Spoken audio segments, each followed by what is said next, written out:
মানিকগঞ্জের ভিতরে একজন কুখ্যাত বাউল শিল্পী আবুল সরকার। আপনারা হয়তো অনেকেই গত 2-3 দিন আগে সারা দুনিয়াতে এটা ভাইরাল হয়ে গেছে। কথা বলেন ঠিক কিনা? আবুল সরকার নামে একজন ফাউল, একজন বেঈমান কুলাঙ্গারের বাচ্চা কুলাঙ্গার আমার আল্লাহকে নিয়ে কটূক্তি করেছে। কথা বলেন ঠিক কিনা? জোরে কর নাউযুবিল্লাহ। এই বেয়াদবটাকে হাদিস শরীফের ভাষায় বলা হয়, এই বেয়াদবটাকে কিন্তু মৃত্যুদণ্ড দেওয়ার জন্য কিন্তু ফরজ হয়ে গেছে বর্তমান জামানায়।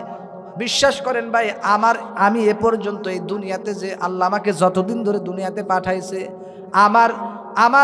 আমার খেয়াল অনুযায়ী আমার যতদিন থেকে জ্ঞান বুদ্ধি হয়েছে, এরপর থেকে আমি এই বাংলার জমিনে এত বড় আল্লাহর সাথে বেয়াদবি করার মতো কুলাঙ্গার বাংলার জমিনে এখনো দেখি নাই। এই বেয়াদবটাকে আল্লাহকে নিয়ে এমন ভাবে কটূক্তি করেছে, বিশ্বাস করেন এই কথাগুলা মুখে বলাই যাবে না, মুখে উচ্চারণই করা যাবে না, এমন এমন কথা বলেছে বাংলার জমিনে। এত বড় বেয়াদবি, আল্লাহকে নিয়ে রসুলকে নিয়ে এত বড় কটূক্তিমূলক কথা এখনো কেউ বলে নাই। বলে ঠিক কিনা? যেই বেঈমান আল্লাহর দেওয়া জমিনে থেকে আল্লাহর নিয়ামত খেয়ে, আল্লাহর নিয়ামত ভক্ষণ, আল্লাহর নিয়ামত খেয়ে পড়ে কোন কুলাঙ্গার যদি আল্লাহকে নিয়ে রসুলকে নিয়ে কথা বলে, আমরা কোন মুসলমান ঘরে বসে থাকবো না। কথা বলেন ঠিক কিনা? আমার বাবাকে নিয়ে যদি কেউ কথা বলে, এটা আমি মেনে নেব। আমার মাকে নিয়ে যদি কেউ কথা বলে, এটা আমি মেনে নেব। আমার 14 গোষ্ঠী নিয়ে যদি কেউ কথা বলে, এটা আমি মেনে নেব। কিন্তু আল্লাহকে নিয়ে, রসুলকে নিয়ে, কোরআন হাদিসের বিরুদ্ধে কোন কুলাঙ্গারের বাচ্চা যদি বাংলার জমিনে কটূক্তি করে, শরীরের ভিতরে 1 ফোঁটা রক্ত থাকা পর্যন্ত বাংলার জমিনের কোন মুসলমান ঘরে বসে থাকবো না, ঘরে বসে থাকবো না। চিল্লা বলো ঠিক কিনা?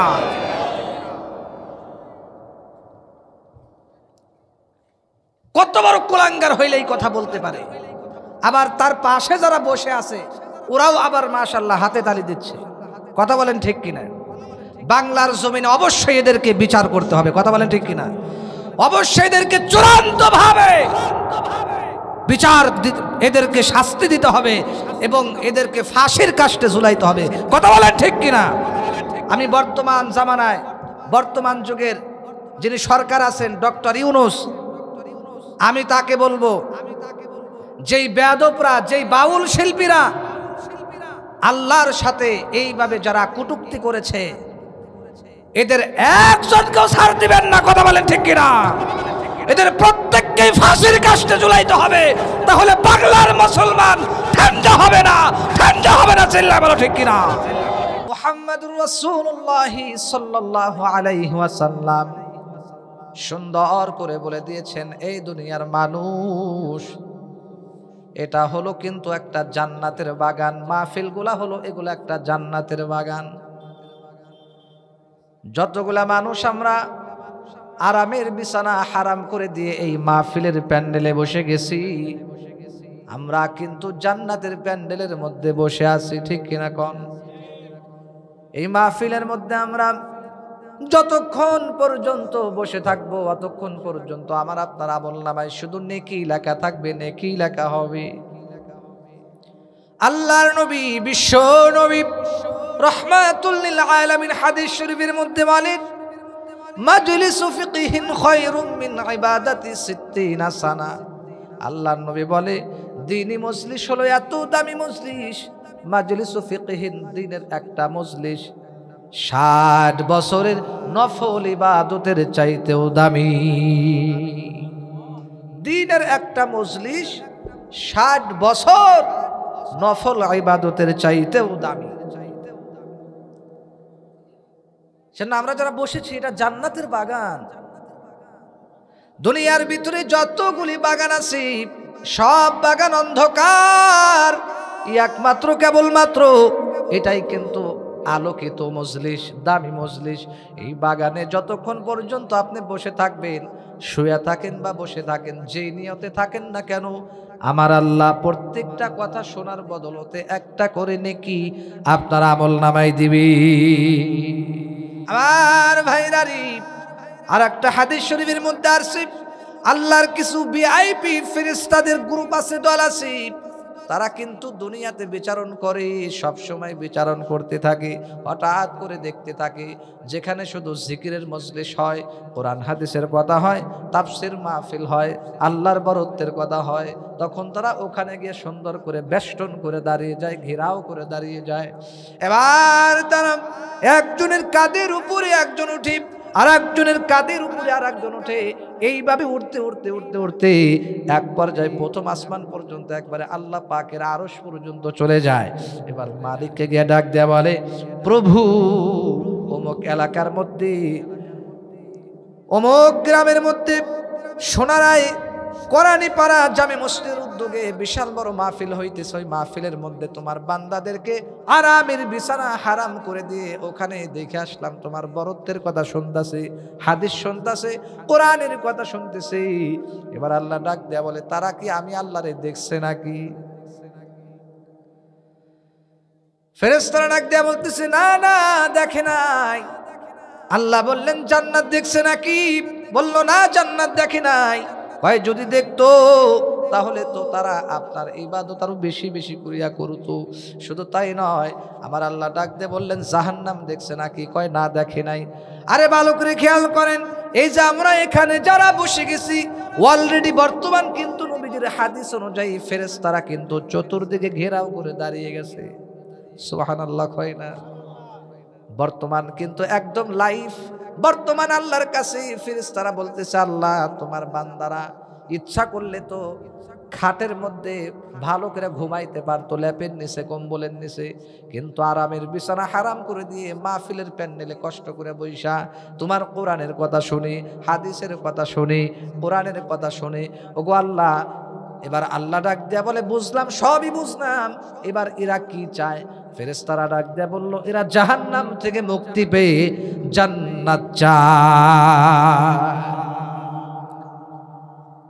আল্লাহ ডাক দিয়ে বলতেছেন, ঠিক আছে, আমার বান্দারা যেহেতু এত কষ্ট করে মাহফিলে বসেছে, দিনের কথা শুনতেছে, তাহলে তোমরা সাক্ষী থাকো, ওরা যেহেতু জান্নাতও দেখে নাই, জাহান্নামও দেখে নাই, কিছুই দেখে নাই, ঠিক আছে, যাও, আমি কথা দিলাম, এই প্যান্ডেলে যারা বসে গেছেন, পুরুষ হোক মহিলা হোক, আমি আল্লাহ এদের জীবনের সব গুনাহ মাফ করে দেব।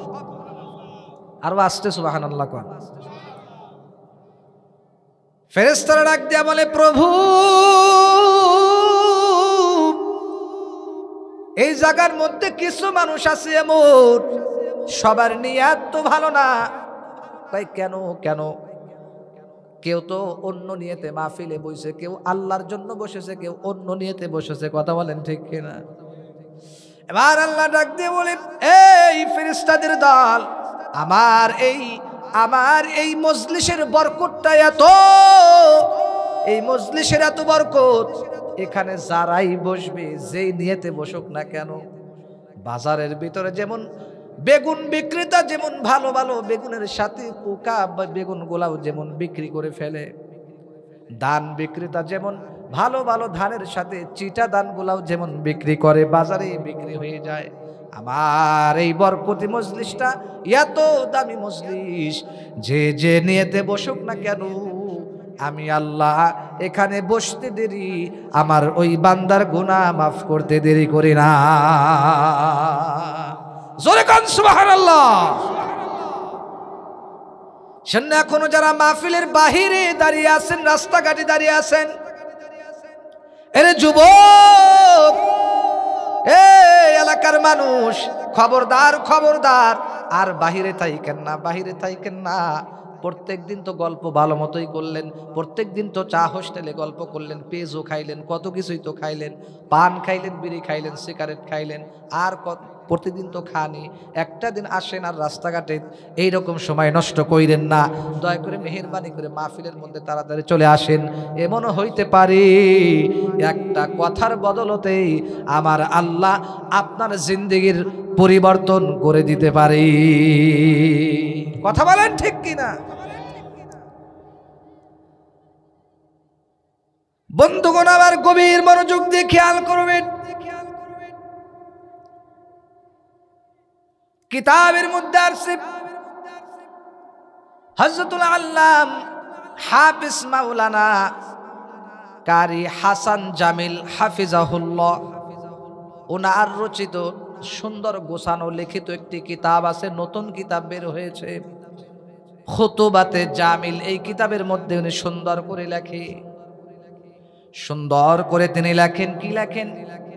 একজন মানুষ যদি পরিপূর্ণ ইমানদার হতে চায় তাহলে তার 4টি গুণ অর্জন করতে হবে।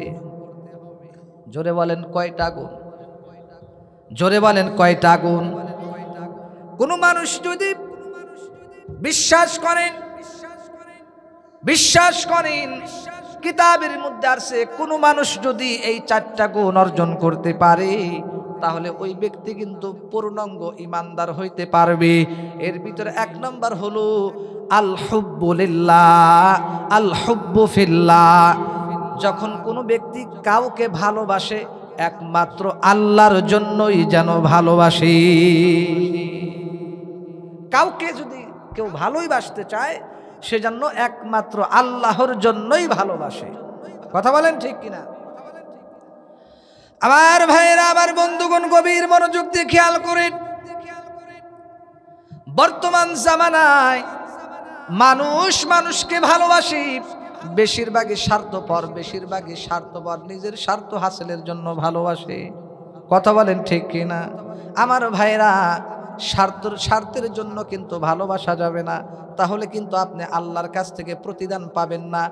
একমাত্র আল হুব্বু লিল্লাহ, পরিপূর্ণ ইমানদার হতে চাইলে কেবলমাত্র শুধুমাত্র একমাত্র আল হুব্বু ফিল্লাহ, আল্লাহ পাককে রাজি খুশি করার জন্যই একজন মানুষ কেউ কাউকে ভালোবাসতে চাইলে একমাত্র আল্লাহকে খুশি করার জন্য ভালোবাসা লাগবে। ভালোবাসতে হবে কার জন্য? আল্লাহর জন্য। কোন বন্ধুর সাথে বন্ধুত্ব রাখবেন কার জন্য? আল্লাহর জন্য। কোরআনে কারীমের মধ্যে আল্লাহ বলেন, গভীর মনোযোগ দিয়ে শোনা লাগবে, এই নীলফামারীর মানুষ এদিক সেদিক করলে হবে না, সুন্দর করে খেয়াল করেন। আল্লাহ পাক রব্বুল আলামিন কোরআনের মধ্যে সুন্দর করে জানিয়ে দেয়, ইয়া আইয়ুহাল্লাযীনা আমানুত্তাকুল্লাহা ওয়া কুনু মা'আস সাদিকিন।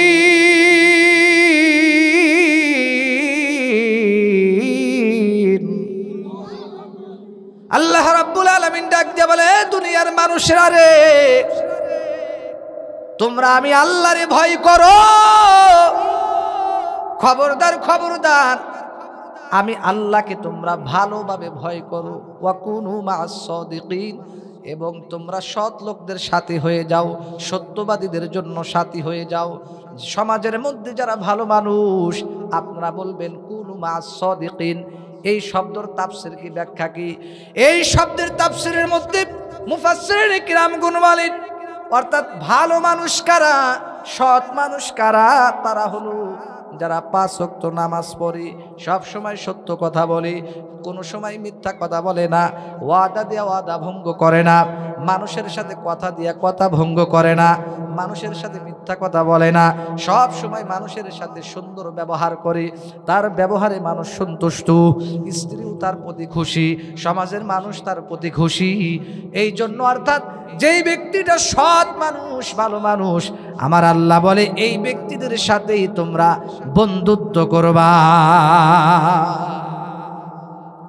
যেমন আপনি যদি স্বর্ণের দোকানে যান, আতরের দোকানে যান, তাহলে আপনি আতরের সুন্দর ঘ্রাণ পাবেন। কথা বলেন ঠিক কি না? আতরের দোকানে যদি আপনি যান, আতর যদি নাও কেনেন তাহলেও কিন্তু একটা সুন্দর একটা ঘ্রাণ পাবেন।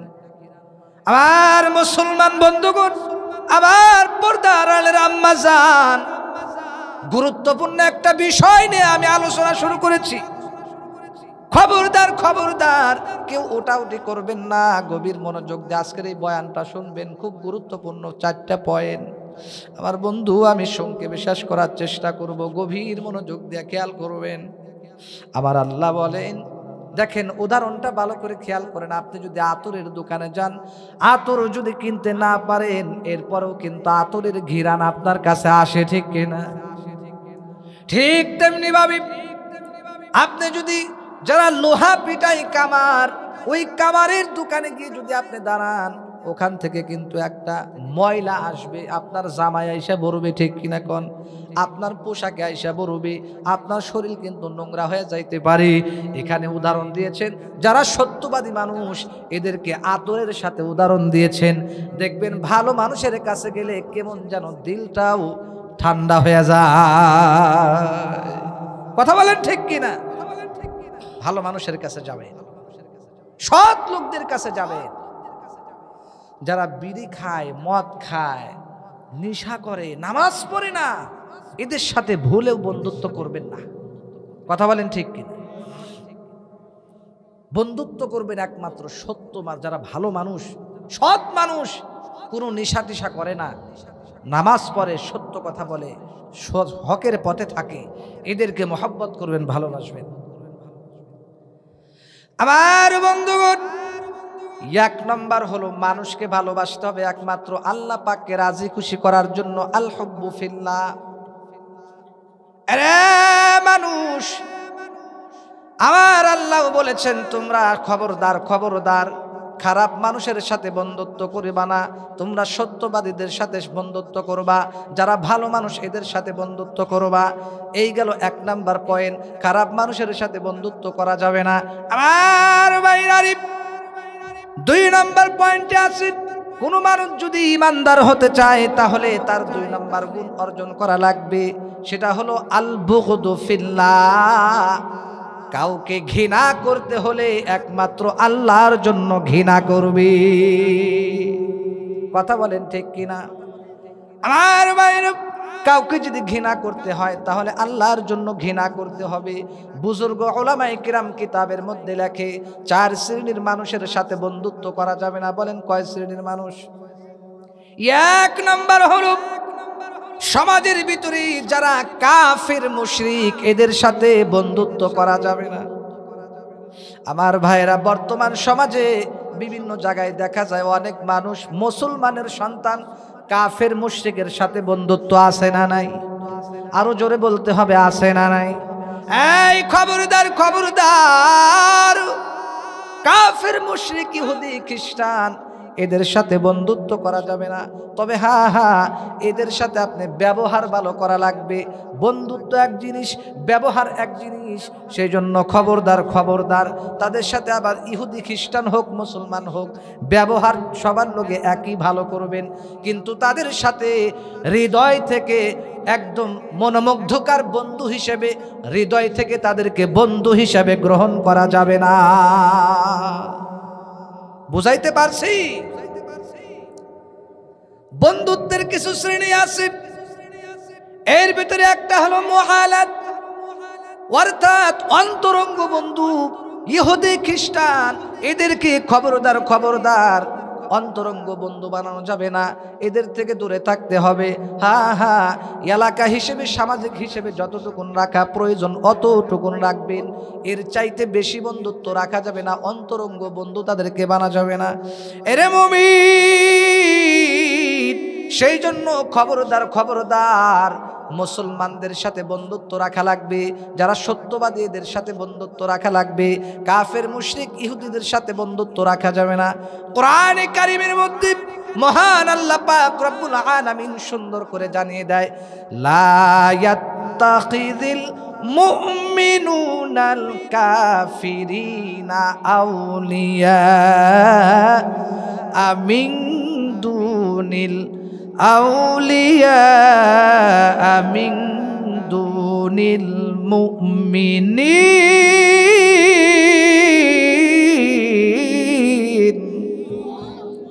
আমার আল্লাহ ডাক দিয়ে বলে, এ দুনিয়ার মানুষ, খবরদার, খবরদার, তোমরা ইহুদি খ্রিস্টানদের সাথে বন্ধুত্ব কইরো না। কোরআনের কথা আমার আল্লাহ বলতেছেন, মুমিনরা যেন মুমিনদেরকে ব্যতীত, লা ইয়াত্তাখিযুল মুমিনুনাল কাফিরিনা আউলিয়া, মুমিনরা যেন কাফেরদেরকে বন্ধুত্ব না করে মিনদুনিল মুমিনিন, মুমিনরা যেন মুমিনদের ব্যতীত কাফেরদেরকে বন্ধুরূপে গ্রহণ না করে। বলেন তো এই ঘোষণাটা কার? এইগুলো 1 নম্বর, কাফেরের সাথে সম্পর্ক রাখা যাবে না। 2 নম্বর হলো যারা জালেম, জালেমের সাথে বন্ধুরা আমার সুসম্পর্ক রাখা যাবে না। কথা বলেন ঠিক কিনা? জালেমদের সাথে সুসম্পর্ক রাখা যাবে না, জালেমদেরকেও মহব্বত করা যাবে না, সমাজের ভিতরে জুলুম প্রশ্রয় দেওয়া যাবে না। কারণ আপনারা ভালো করে জানেন জালেম যারা, এদের সাথে চললেও আপনিও কিন্তু একদিন তার মতো হইতে পারে। সেই জন্য জালেমের সাথে বন্ধুত্ব করা যাবে না রে মুসলমান। যারা জালেম, যারা মানুষের উপরে জুলুম করে, অত্যাচার করে, মানুষের মাল অন্যায়ভাবে ভক্ষণ করে, এদের সাথে বন্ধুত্ব রাখা যাবে না। এদেরকে ঘৃণা করতে হবে, ঘৃণা। 1 নম্বর কাফেরদেরকে ঘৃণা করা লাগবে, 2 নম্বর জালেমদেরকে ঘৃণা করা লাগবে। জুলুমের বিরুদ্ধে মাঝে মাঝে আমাদের আন্দোলন করা দরকার আছে না নাই? যেমন বর্তমান জামানায় মানিকগঞ্জের ভিতরে একজন কুখ্যাত বাউল শিল্পী আবুল সরকার, আপনারা হয়তো অনেকেই গত 2-3 দিন আগে সারা দুনিয়াতে এটা ভাইরাল হয়ে গেছে। কথা বলেন ঠিক কিনা? আবুল সরকার নামে একজন ফাউল, একজন বেঈমান কুলাঙ্গারের বাচ্চা, কুলাঙ্গার আমার আল্লাহকে নিয়ে কটূক্তি করেছে। কথা বলেন ঠিক কিনা? জোরে কর না আউযুবিল্লাহ। এই বেয়াদবটাকে হাদিস শরীফের ভাষায় বলা হয়, এই বেয়াদবটাকে কিন্তু মৃত্যুদণ্ড দেওয়ার জন্য কিন্তু ফরজ হয়ে গেছে বর্তমান জামানায়। বিশ্বাস করেন ভাই, আমি এ পর্যন্ত এই দুনিয়াতে যে আল্লাহ আমাকে যতদিন ধরে দুনিয়াতে পাঠাইছে, আমার খেয়াল অনুযায়ী আমার যতদিন থেকে জ্ঞান বুদ্ধি হয়েছে, এরপর থেকে আমি এই বাংলার জমিনে এত বড় আল্লাহর সাথে বেয়াদবি করার মতো কুলাঙ্গার বাংলার জমিনে এখনো দেখি নাই। এই বেয়াদবটাকে আল্লাহকে নিয়ে এমন ভাবে কটূক্তি করেছে, বিশ্বাস করেন এই কথাগুলা মুখে বলাই যাবে না, মুখে উচ্চারণই করা যাবে না, এমন এমন কথা বলেছে। বাংলার জমিনে এত বড় বেয়াদবি, আল্লাহকে নিয়ে, রসুলকে নিয়ে এত বড় কটূক্তিমূলক কথা এখনো কেউ বলে নাই। বলেন ঠিক কিনা? যেই বেঈমান আল্লাহর দেওয়া জমিনে থেকে আল্লাহর নিয়ামত খেয়ে, আল্লাহর নিয়ামত ভক্ষণ, আল্লাহর নিয়ামত খেয়ে পড়ে কোন কুলাঙ্গার যদি আল্লাহকে নিয়ে, রসুলকে নিয়ে কথা বলে, আমরা কোনো মুসলমান ঘরে বসে থাকবো না। কথা বলেন ঠিক কিনা? আমার বাবাকে নিয়ে যদি কেউ কথা বলে, এটা আমি মেনে নেব। আমার মাকে নিয়ে যদি কেউ কথা বলে, এটা আমি মেনে নেব। আমার 14 গোষ্ঠী নিয়ে যদি কেউ কথা বলে, এটা আমি মেনে নেব। কিন্তু আল্লাহকে নিয়ে, রসুলকে নিয়ে, কোরআন হাদিসের বিরুদ্ধে কোন কুলাঙ্গারের বাচ্চা যদি বাংলার জমিনে কটূক্তি করে, শরীরের ভিতরে 1 ফোঁটা রক্ত থাকা পর্যন্ত বাংলার জমিনের কোন মুসলমান ঘরে বসে থাকবো না, ঘরে বসে থাকবো না। চিল্লা বলো ঠিক কিনা?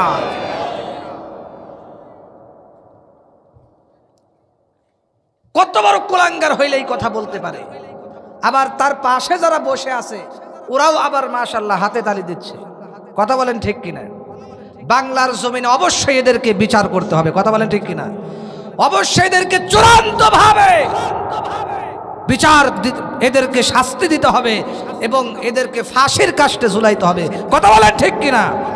আমি বর্তমান জামানায়, বর্তমান যুগের যিনি সরকার আছেন ডক্টর ইউনূস, আমি তাকে বলবো, যেই বেয়াদবরা, যেই বাউল শিল্পীরা আল্লাহর সাথে এইভাবে যারা কটূক্তি করেছে, এদের একজনকেও ছাড় দিবেন না। কথা বলেন ঠিক কিনা? এদের প্রত্যেককে ফাঁসির কাস্টে ঝুলাইতে হবে, তাহলে বাংলার মুসলমান ঠান্ডা হবে না, ঠান্ডা হবে না। চিল্লা বলো ঠিক কিনা? এদের অবশ্যই বিচার করতে হবে। মৃত্যুদণ্ড আইন পাশ করতে হবে এদের। আল্লাহ তাআলা সারা দুনিয়ার মানুষকে পরিপূর্ণ সঠিক বুঝ দান করুক, হিদায়াত দান করুক। জোরে বলে না? সেজন্য আমরা সব সময় আল্লাহর কোরআনের সাথে থাকবো। বলেন ইনশাআল্লাহ। কোরআনের সাথে থাকবো, আলেমদের সাথে থাকবো। রাজি আছেন তো ইনশাআল্লাহ? আমার ভাইয়েরা, যেই কথা বলতেছিলাম, 4 শ্রেণীর মানুষকে আমাদের সব সময় ঘৃণা করা লাগবে। 1 নম্বর হলো কাফের, মুশরিক, ইহুদি খ্রিস্টান, একই বোঝায়। যাই হোক, কাফের, মুশরিক, ইহুদি খ্রিস্টান, এদেরকে আমাদের অন্তর থেকে ঘৃণা করা লাগবে। 2 নম্বর হলো যারা জালিম, এদেরকেও আমাদের ঘৃণা করতে হবে। জুলুম প্রশ্রয় দেওয়া যাবে না। বিশ্বাস করেন যেই বাউল শিল্পীরা, যেই কুলাঙ্গাররা আমার আল্লাহকে নিয়ে এই কথা বলছে, আপনি যদি মুসলমান হয়ে থাকেন, যদি চুপ করে থাকেন, আপনি যদি ঘরে বসে থাকেন, বুঝতে হবে আপনার ঈমানের ভিতরে দুর্বলতা আছে। কোন ঈমানদার আল্লাহর কটূক্তিজনক কথা শুনে, রসুলের বিরুদ্ধে যদি কেউ কথা বলে, কোরআনের বিরুদ্ধে কথা বলে, এইগুলা শুনে যদি চুপ করে বসে থাকে, বুঝতে হবে তার ঈমানের ভিতরে দুর্বলতা আছে। কথা বলেন ঠিক কিনা? অবশ্যই আমাদের কোরআনের পক্ষে, কোরআনের আইন প্রতিষ্ঠা করার জন্য, আল্লাহর জন্য, ইসলামের জন্য, কোরআনের জন্য আমাদের অবশ্যই আন্দোলন মাঝে মাঝে করা দরকার আছে না নাই? অবশ্যই করতে হবে।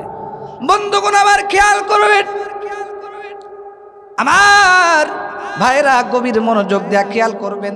1 নম্বর হলো তাহলে, 2 নম্বর জালেম, 3 নম্বর হলো ফাসিক। যারা ফাসিক, এদের সাথে বন্ধুত্ব রাখা যাবে না। আপনারা বলবেন, হুজুর ফাসিক ব্যক্তি কিরা? ফাসিক ব্যক্তিরা হলো যারা সমাজের ভিতরে ওপেনে প্রকাশ্যে যারা গুনাহ করে, এরাই হলো ফাসিক। কোনো মানুষকে মানে না, মা বাপকে মানে না, কাউকে মানে না। যখন মনে চায়, ইচ্ছা যখন মনে হয় গুনাহ করে, যখন যেটা মন চায় সেটা করে। কোনো মা বাপকে মানে না, সমাজের মুরব্বীকে মানে না, যখন যা মনে চায় ইচ্ছা মতো গুনাহ করে, প্রকাশ্যেও গুনাহ করে, অপ্রকাশ্যেও গুনাহ করে। এরাই হলো ফাসিক। আল্লাহর নবী বলেন, লা ঈমানা লাহু মান লা আমানাতা। আল্লাহর নবী আর এক হাদিসের মধ্যে বলেন, আল হায়া শুবাতুম মিনাল ঈমান। ঈমান, লজ্জা হলো ঈমানের একটা অংশ। কথা বলেন ঠিক কিনা? যার লজ্জা নাই, সে যা ইচ্ছা তাই করতে পারি। বর্তমান সমাজে দেখা যায় অনেক যুবকেরা যা ইচ্ছা তাই করে, হাফ প্যান্ট পইরা চলাফেরা করে, কানের ভিতরে হেডফোন লাগাইয়া, মুরব্বীদেরকে সালাম দেয় না, পিতামাতার কথা শোনে না, কারো কোনো কথা শোনে না। মা বাপ যদি বলে, বাবারে তুমি 5 ওয়াক্ত নামাজ পড়ো, ঠিক মতো খাওয়া দাওয়া করবা, পড়াশোনা ঠিক মতো করবা, কিছু সন্তান এমন আছে কেমন যেন মা বাপকে জারি দেয়। জারি দেয় কি দেয় না? কয় তোমার কথা আমার শোনা লাগবে, আমার মতো আমাকে চলতে না রে মুমিন না। খবরদার, খবরদার। মা বাবা যখন কোনো আদেশ করে, তখন ওই সন্তানের জন্য ওই মা বাবার কথাটা শোনা কিন্তু ফরজ। সেই জন্য মা বাবার কথা কিন্তু অমান্য করা যাবে না। মুরব্বীদের সাথে কিন্তু বেয়াদবি করা যাবে না। যার শরম নাই, যার লজ্জা নাই, তার ঈমানও নাই। কারণ আমি আপনাদেরকে বলবো, এই যে মাহফিল করি, বিভিন্ন জায়গায় সফর করি, গতকাল করেছিলাম গাজীপুরে মাহফিল, আজকে আবার নীলফামারী। আল্লাহ যদি বাঁচিয়ে রাখে, আগামীকালকে মানিকগঞ্জের ওই দিকে যেতে হবে। বন্ধুগণ আমার খেয়াল করে শোনেন, আমি নিজের চোখে দেখি মুসলমানের বাচ্চা হইয়া কিভাবে চেনটাকে খুলে দাঁড়িয়ে দাঁড়িয়ে পেশাব করে, আমার বুঝে আসে না। বলেন কত বড় লজ্জাহীন হইলে মানুষের সামনে, একজন হুজুরের সামনে দাঁড়িয়ে দাঁড়িয়ে পেশাব করে। আমেরিকার একজন বড় ডাক্তার গবেষণা করে বলেছেন, এ যুবকরা খেয়াল করে শোনো, আমেরিকার একজন ডাক্তার, বড় ডাক্তার গবেষণা করে বলেছে, যারা দাঁড়িয়ে দাঁড়িয়ে পেশাব করবে তাদের পেশাব পরিপূর্ণভাবে হবে না। কিছু পেশাবের অংশ ভিতরে পাকস্থলীতে থেকে যাবে, কিছু পেশাবের অংশ যারা দাঁড়িয়ে পেশাব করবে পূর্ণাঙ্গভাবে পেশাব হবে না, কিছু পেশাবের অংশ পাকস্থলীতে থেকে যাবে। আর এই যে আপনি প্রত্যেকটা দিন এইভাবে যে দাঁড়িয়ে দাঁড়িয়ে পেশাব করেন, এই যে আপনার প্রত্যেক দিনের কিছু পেশাব পাকস্থলীতে এইভাবে জমা হতে থাকে, জমা হতে থাকে, জমা হইতে হইতে হইতে হইতে এক পর্যায়ে কিন্তু ওই জায়গাটার মধ্যে কিন্তু ক্যান্সারের আশঙ্কা থাকে, ইনফেকশনের আশঙ্কা থাকে। তাহলে তার পেশাবটা সুন্দরভাবে পরিপূর্ণভাবে হয়ে যায়। পায়ের সাথে পেটের সাথে চাপ লাগা সুন্দরভাবে তার পেশাবটা হয়ে যায়। আর দাঁড়িয়ে পেশাব করলে তার পেশাব পরিপূর্ণভাবে হয় না। সেজন্য যুবকদেরকে বলবো, কিভাবে তুমি মুসলমানের সন্তান হইয়া এইভাবে তুমি পেশাব করো? ভাই না না, খবরদার খবরদার, তুমি আর দাঁড়িয়ে পেশাব কইরো না। এটা কিন্তু নবীজির সুন্নাতের খিলাফ। কথা বলেন ঠিক কিনা? সেই জন্য আমি একটা কথাই বললাম নবীজির হাদিস থেকে, আল হায়া উশুবাতুম মিনাল ঈমান। যার লজ্জা নাই তার ঈমান নাই। লজ্জা এমন একটা গুরুত্বপূর্ণ জিনিস, যার লজ্জা আছে দেখবেন সে সব সময় খাওয়া দাওয়া ঠিক মতো করে, মানুষের সামনে বেশি কথা বলে না, উল্টাপাল্টা কথা বলে না, স্ত্রীর সামনে ভালোভাবে থাকে, মানুষের সামনে সুন্দরভাবে থাকে, সব সময় কেমন যেন লাজুক হয়ে থাকে। আল্লাহর নবী বলেন, নীলফামারীর মানুষ, যার ভিতরে লজ্জা আছে, যার ভিতরে হায়া আছে, যার ভিতরে শরম আছে, আমার আল্লাহ এই ব্যক্তিকে অনেক ভালোবাসে। আবু যর গিফারি নবীজির জলিলুল কদর একজন সাহাবী। আবু যর গিফারি রাদিয়াল্লাহু তাআলা আনহুর ব্যাপারে ফেরেশতারা ডাক দেয়া বলে, নবীজি গো, আপনার সাহাবী আবু যর গিফারির এত শরম, এত লজ্জা, তার লজ্জা দেখি আসমানের ফেরেশতারাও শরম পায়। এত লজ্জা, এত শরম। সেজন্য বাবা, বিশেষ করে যুবক ভাইদেরকে বলছি, আপনাদেরকেও বলছি, লজ্জা জিনিসটা আমাদের প্রত্যেকের ভিতরে থাকতে হবে। কারণ একজনের মধ্যে যখন সুন্দর ভালোভাবে লজ্জা থাকবে, শরম থাকবে, ও আর মানুষের সামনে হাফ প্যান্ট পরে চলবে না। কথা বলেন না কেন? ও চিন্তা করবে, আমি এত বড় 18 বছর 20 বছরের যুবক, কিভাবে মুরব্বীদের সামনে হাফ প্যান্ট পরে চলি? মনের ভিতরে বাধা দিবে কিনা বলেন? মনে করেন আপনারা যদি আমাকে বলেন, আমাকে নিয়ে আমি আপনাদের সামনে একটা এক্সাম্পল দেই, উদাহরণ দেই। যদি আপনারা আমাকে বলেন, হুজুর আপনি এখন এখান থেকে জুব্বাটা খুলে গেঞ্জি গায়ে দিয়ে স্টেজ থেকে নেমে যান, আপনি যখন মাহফিল শেষ করবেন, দোয়া করবেন, যাওয়ার সময় আপনি সব খুলে শুধু গেঞ্জি গায়ে দিয়ে যাবেন, আমি যাব? শুধু তাই নয়, যদি বলেন হুজুর গেঞ্জিও খোলা লাগবে, আপনি খালি গায়ে যান, একদম খালি গায়ে যাবেন, শুধু পায়জামাটা পরা থাকবে, আমি যাব? বলেন যাব? এমনকি আপনারা যদি আমাকে যদি লাখ লাখ কোটি কোটি টাকা দেন, এইটা আমার দ্বারা সম্ভব না। কারণ এটা হচ্ছে আমার ভিতরে একটা লজ্জা শরম। কথা বলেন ঠিক কিনা? লজ্জা শরমটা গুরুত্বপূর্ণ একটা পয়েন্ট ইসলামের ভিতরে। যেমন হযরত ওসমান রাদিয়াল্লাহু তাআলা আনহু খুব নরম সাহাবী ছিলেন, খুব লাজুক ছিলেন, অনেক শরম তার ভিতরে ছিল। আর অনেক সাহাবীর ভিতরে অনেক শরম ছিল। নবী আলাইহিস সালামের মধ্যে অনেক শরম ছিল। তিনি কোনোদিন মানুষের সামনে খালি গায়ে গোসল করতেন না। আর আজকে আমরা সমাজের ভিতরে, পুকুরের মধ্যে, নদীর মধ্যে, বিভিন্ন জায়গায়, খাল বিলের ভিতরে খালি গায়ে আমরা গোসল করি, বলেন আছে না নাই? খালি গায়ে গোসল করার কারণ হলো তার ভিতরে এইরকম লজ্জা শরম নাই। কথা বলেন ঠিক কিনা? আমার ভাইরা, এটাকেই বলে লজ্জা শরম। মনে করেন আবার কিছু ছেলে আছে দেখবেন, আরে আমি খালি গায়ে, মানে আমাকে যদি বলেন আপনি জাঙ্গিপুর স্টেজ থেকে নেমে যান, আমাকে 10 টাকা দেন, তাও আমি নেমে যাব। একটা খালি বিড়ি খাওয়ান, আমি তাও জাঙ্গিপুরে নেমে যাব। এরকম লোক সমাজে আছে না নাই? আছে। কেন? আবার ওর মতোই একটা যুবক আছে দেখতে একই, কিন্তু ওকে লাখ টাকা দিলেও ও খালি গায়ে মানুষের সামনে ঘোরাফেরা করবে না। কথা বলেন ঠিক কিনা? সেই জন্য আমাদের লজ্জা থাকা লাগবে, শরম। এটা এমন একটা জিনিস, যার ভিতরে লজ্জা আছে, মা বাবার সামনে এলোমেলো করে চলবে না, মা বাবার সামনে সমাজের ভিতরে উল্টা পাল্টা কাটিং দিয়া চলবে না, চুলের কাটিং দিবে না। কথা বলেন ঠিক কিনা? যার ভিতরে লজ্জা নাই, শরম নাই, ওই ছেলেটাই এইভাবে মুরগি মার্কা কাটিং দিতে পারে। আর যদি শরম থাকতো অবশ্যই চিন্তা করতো আমি যে এই কাটিং দিতেছি, হায়রে সমাজের মানুষ আমাকে বলবে কি। শরম থাকলে চিন্তা করতো না, ওর শরম উঠে গেছে।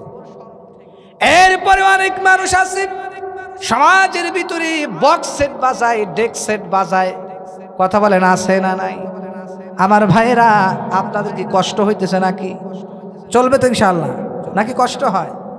একটু গুরুত্ব দিয়ে খেয়াল করেন, খুব সুন্দর কথাগুলা পয়েন্ট আমি শেষ করব, আপনারা একটু মনোযোগ দিয়ে কষ্ট করে শোনেন, কাজে লাগবে ইনশাআল্লাহ।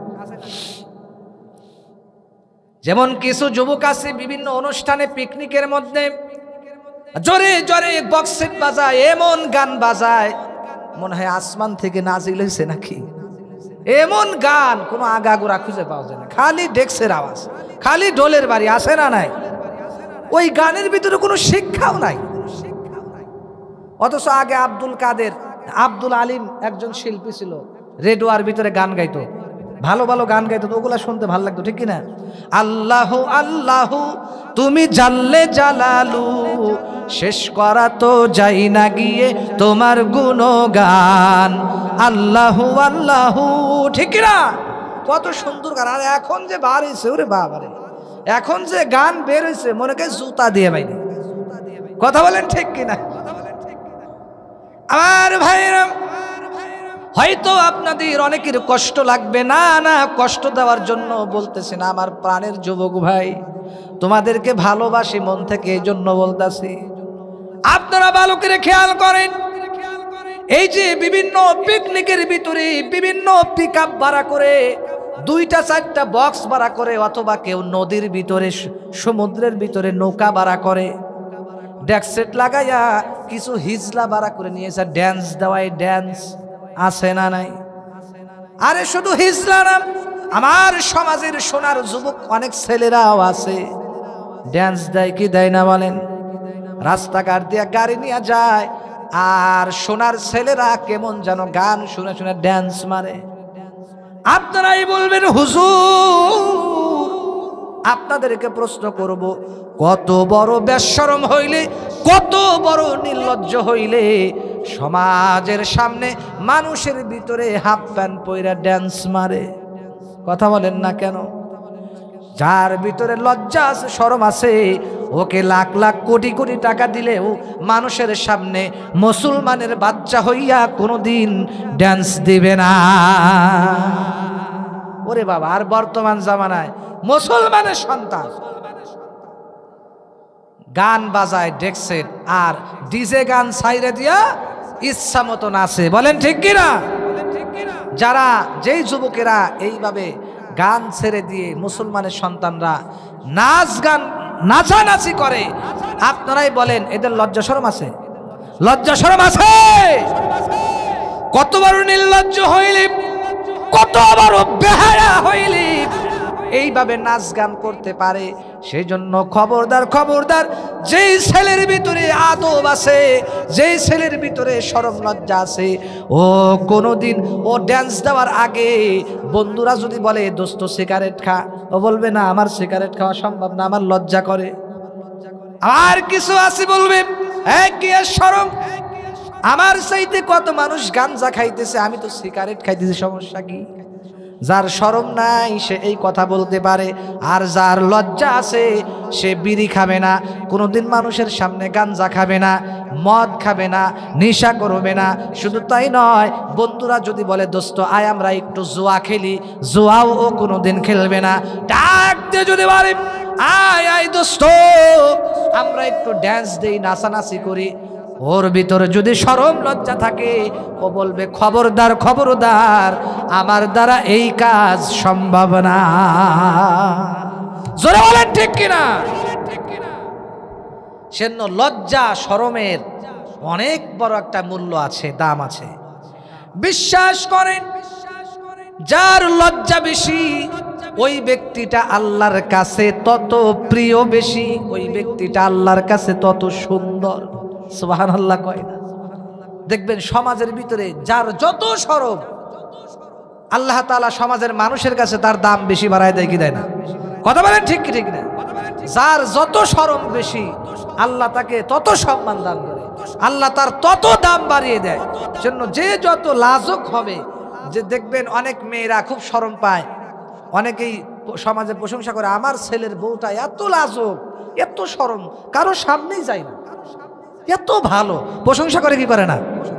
আর যারা বাজাইরে সামনে কাউকে মানে না, ইচ্ছে মতো ঝগড়া ফাসাদ, পর্দা নাই, কিছু নাই, বাজার করে, মার্কেট করে, এদেরকে খুব ভালো বলে নাকি, যে আমার বউটা খুব ভালো, আমার ছেলের বউ ইচ্ছা মতো বাজার ঘাট করে, যাকে সামনে পায় তার সামনেই যায়, খুব ভালো বলে না, তার দুর্নাম করে। আর যে লাজক তার প্রশংসা করে। সেই জন্য যার যত লজ্জা আছে ওই ব্যক্তিটা তত সুন্দর সমাজের ভিতরে, ঠিক কিনা কন? আর যার যত লজ্জা নাই, যে যত বেহায়া, ওই ব্যক্তিটাই সমাজের ভিতরে সবচেয়ে বেশি ঘৃণিত। কথা বলেন না কেন? সেজন্য আপনারা ঘৃণিতর কাতারে কারা কারা হাত তোলেন তো দেখি। ঘৃণিতর কাতারে কারা কারা, যে মানুষ আমাকে ঘৃণা করুক, কারা কারা? কেউ আছেন? নাই। মানুষ সম্মান করুক, ভিতরে শরম রাখবো, লজ্জা রাখবো, কারা কারা আছেন? হাত তুলে দেখেন তো আল্লাহকে, বলেন ইনশাআল্লাহ। আল্লাহ কবুল করুক, জোরে কোন আমিন। আমরা লাজুক হব, যেখানে সেখানে সবকিছু আমরা করব না, বলেন ইনশাআল্লাহ। সমাজের মানুষকে আমরা শরম করব। আমার বন্ধুগণ, হাদিস শরীফ থেকে শোনাচ্ছি, লজ্জা হলো 4 প্রকার। আল হায়াউ মিনাল্লাহ, 1 নম্বর আল্লাহকে শরম পাইতে হবে। মনে করেন আপনি জীবনে চলার ক্ষেত্রে, প্রত্যেকটা কাজের ক্ষেত্রে সর্বপ্রথম আপনি আল্লাহকে শরম করবেন, আল হায়াউ মিনাল্লাহ। 2 নম্বর হলো আল হায়াউ মিনাল মালাইকা। 2 নম্বর আপনি আল্লাহর ফেরেশতাদেরকে শরম করবেন। মনে করেন আপনার সামনে একটা অন্যায় কাজ সুযোগ হয়েছে, চুরি করার সুযোগ হয়েছে, ডাকাতি করার সুযোগ হয়েছে, জিনা করার সুযোগ হয়েছে, হারাম কাজ করার সুযোগ হয়েছে, তখন আপনি সর্বপ্রথম আল্লাহকে শরম করবেন। আহারে, সমাজের একজন মানুষও এখানে না থাকলে কি হবে? আমার আল্লাহ তো আমার দিকে তাকিয়ে আছে, আমি আল্লাহর সামনে কিভাবে এই অপকর্ম করি। 2 নম্বর হলো আল হায়াউ মিনাল্লাহ, আল হায়াউ মিনাল মালাইকা। ফেরেশতারা তো আমার সাথে আছে। 2 জন ফেরেশতা কাঁধে আছে না? কথা বলে না। এই ফেরেশতাদেরকে আপনি শরম করবেন।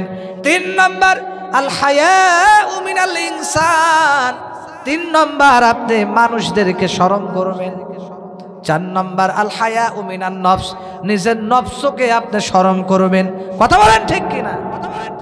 অনেকে আছে ঘরের ভিতরে থাকলে লুঙ্গি উঁচা করে বৈশা থাকে, গিরা বাই করে বৈশা থাকে, ঠ্যাং পাও বের করে বৈশা থাকে, অথচ বলেন পুরুষের জন্য এই যে আপনার গিরুকে ঢাইকা রাখা ফরজ না নফল? টাকনু ঢেকে রাখা ফরজ, যে যতটুকু সতর ঢেকে রাখা পুরুষের জন্য কি ফরজ। নাভির উপর থেকে নিয়ে একদম টাকনুর উপর পর্যন্ত পুরুষের জন্য ঢেকে রাখা কি ফরজ। মনে করেন আপনি ঘরের ভিতরে একা, কেউ নাই, তখন আপনি লুঙ্গি ছাইরে মাইরে দিয়ে দুই গিরো রান ইচ্ছা মতো বের করে বসে দিয়েছেন, আর বলতেছেন ধরো বন্ধু বান্ধব কেউ তো নাই, কেউ তো এখানে নাই। কথা বলেন ঠিক কিনা?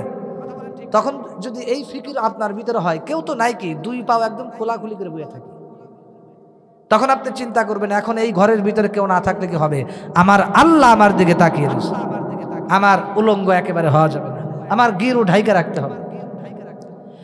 আমার বন্ধুগণ, শুধু তাই নয়, এরপরে আপনি ফেরেশতাদেরকে স্মরণ করবেন। খবরদার খবরদার, আমার ফেরেশতারা তো আমার সাথে আছে। একজন আছে ডান কাঁধে, আর একজন আছে বাম কাঁধে, শুধু আরো অনেক ফেরেশতারা আমার আশেপাশে আছে। খবরদার খবরদার, মানুষ না দেখলে কি হবে? মানুষ না দেখলে কি হবে? আমার আল্লাহ আমার দিকে তাকিয়ে আছে। আলাম ইয়ালাম বিআন্নাল্লাহা ইয়ারা। আমার আল্লাহ বলে, দুনিয়ার মানুষ ওই ব্যক্তিকে জানায় দাও, ও কি জানে না আমি আল্লাহ তার দিকে তাকিয়ে রয়েছি? ও যে অপকর্ম করতেছে, হারাম কাজ করতেছে, ও কি জানে না আমি আল্লাহ তার দিকে তাকিয়ে আছি? সেজন্য আল্লাহ সবসময় আমাদের দিকে তাকিয়ে আছে। সেজন্য আমাদের কখনো পাপের কাছে যাওয়া যাবে না। কষ্ট হচ্ছে ভাই, আমি শেষের দিকে যাচ্ছি, এরপরে খেয়াল করেন। এই গেল 2 নম্বর পয়েন্ট। বলেন তো 1 নম্বর পয়েন্ট কি বলেছি? কাউকে মোহাব্বত করলে আল হুব্বু ফিল্লাহ, আল্লাহর জন্য ভালোবাসতে হবে। আপনার বন্ধুকে ভালোবাসবেন, আল্লাহর জন্য ভালোবাসবেন। হুব্বুকা, শুধু তাই নয়, আপনার 2 নম্বর হলো আল বুগদু ফিল্লাহ, কাউকে ঘৃণা করতে চাইলে আমার আল্লাহর জন্যই ঘৃণা করতে হবে। বুজুর্গ ব্যক্তিরা বলেন, এর ভিতরে 4 শ্রেণীর মানুষকে তোমরা ঘৃণা করো। 1 নম্বর কাফের। আমার আল্লাহ কোরআনে বলছে কাফেরদেরকে বন্ধু রূপে গ্রহণ করিও না। লা ইয়াত্তাখিযুল মুমিনুনাল কাফিরিনা আউলিয়া মিন দুনিল মুমিনিন, কাফেরদেরকে বন্ধু রূপে গ্রহণ করবা না। 2 নম্বর জালেম। 3 নম্বর হলো ফাসিক, যারা প্রকাশ্যে গুনাহ করে, যারা ড্যান্স দেয়, যারা নাচানাচি করে, যারা বেহায়ার মতো চলাফেরা করে, যারা মা বাবার সাথে বেয়াদবি করে, সমাজের মানুষের সাথে বেয়াদবি করে, এদের সাথেও তোমরা একদম অন্তরঙ্গ বন্ধুত্ব করিও না। করবেন? এই গেল 3 নম্বর।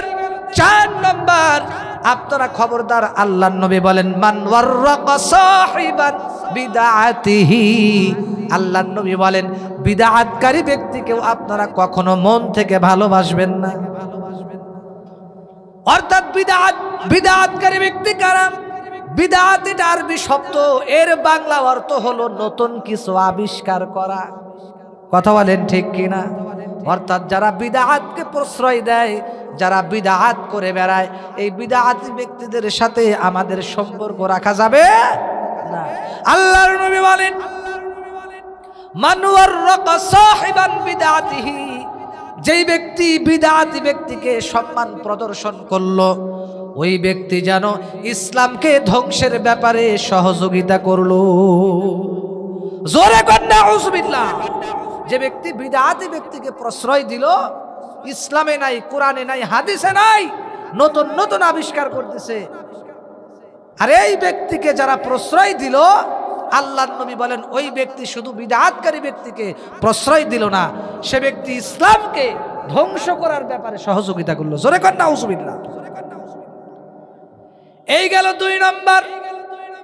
3 নম্বর হলো আল মানউ ফিল্লাহ, অর্থাৎ সম্পদ খরচ করতে হবে একমাত্র আল্লাহর জন্য। কথা বলেন ঠিক কিনা? একমাত্র, কেবলমাত্র সম্পদ, আল্লাহ যে আমাদেরকে সম্পদ দিয়েছেন, এই সম্পদটা কিন্তু একমাত্র আল্লাহর জন্যই খরচ করা লাগবে। বেহুদা নষ্ট করা যাবে না, অপচয় করা যাবে না, এদিক সেদিক নষ্ট করা যাবে না। বহু মানুষ আছে, টাকাওয়ালা অনেক ভাইয়েরা আছে, অর্থ সম্পদকে অনর্থকভাবে বিভিন্ন জায়গা নষ্ট করে, অপচয় করে, আসে না না। কোরআনে কারীমের মধ্যে সূরা তাকাসুরের ভিতরে আল্লাহ বলেন সুম্মা লাতুসআলুন্না ইয়াউমা ইযিন আনিন নাঈম।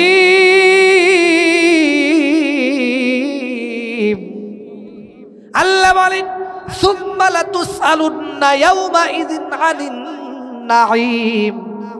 এ দুনিয়ার মানুষ, আমার আল্লাহ কিন্তু কিয়ামতের ময়দানে প্রত্যেকটা নিয়ামত সম্পর্কে মানুষকে জিজ্ঞাসা করবে। সুম্মা লাতুসআলুন্না ইয়াউমা ইযিন আনিন নাঈম, প্রতিটি নিয়ামত সম্পর্কে আল্লাহ জিজ্ঞাসা করবে, আমি তোমাকে সম্পদ দিয়েছিলাম, ওই সম্পদগুলোকে কোন কাজে আয় করছো, কোন কাজে ব্যয় করেছো, বান্দা আজকে হিসাব দিয়ে যাও।